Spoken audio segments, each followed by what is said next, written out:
হে everyone, কেমন আছো তোমরা? আমি তো অনেক ভালো আছি। তো আজকে গেছিলাম ডমিনোজের পিৎজা খেতে। তো আমাদের একটা জিনিস ট্রাই করার ছিল পিৎজার। তো গেছিলাম আজকে সসেস পিৎজাটা খাওয়ার জন্য। তো ওখানে বুকটা করে আসলাম, আর এখানে এসে কয়েকটা ফটো ক্লিক করছিলাম, আর কেমন এদিকে লেগে সঞ্চিতা কমেন্ট করে ভিডিও জানিও। নিচ্ছিল। আর তো যে আজকে যার ভিডিওটা বাবুকে কেমন নিয়ে ব্যস্ত আছে, আমার তো কোনো বাবু টাবু নেই। তো ওর জন্য আমিও একাই সবার সাথে তোমাদের সাথে কথা বলছি, ভিডিও করছি। তো ভাবলাম চলো হাতটা ধুয়ে আসি। এই যে এখন হাতটা ধুয়ে নেব।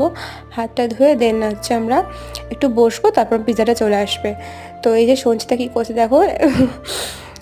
তো যাই হোক, চলে এসছে আমাদের সসেস পিৎজা। এটা মোটামুটি টেস্ট বলবো না, কিন্তু খাও আমার বেশ মোটামুটি ভালো লেগেছে। অরিগানো দিয়ে খেতে বেশ ভালো লাগে। তো তোমরা যদি ইচ্ছা হয় অবশ্যই খেতে পারো। তো আমরা তিনজনে মিলে খেলাম। তো বেশি ভিডিও নিইনি, পরের ভিডিওতে তোমাদের সাথে আবার দেখা হবে। আর আজকে দিনটা খুব ভালো কেটেছে। আর এই যে এখন আমি পিৎজাটা খেয়ে নিচ্ছি। তো দেখা হবে কালকের ভিডিওতে।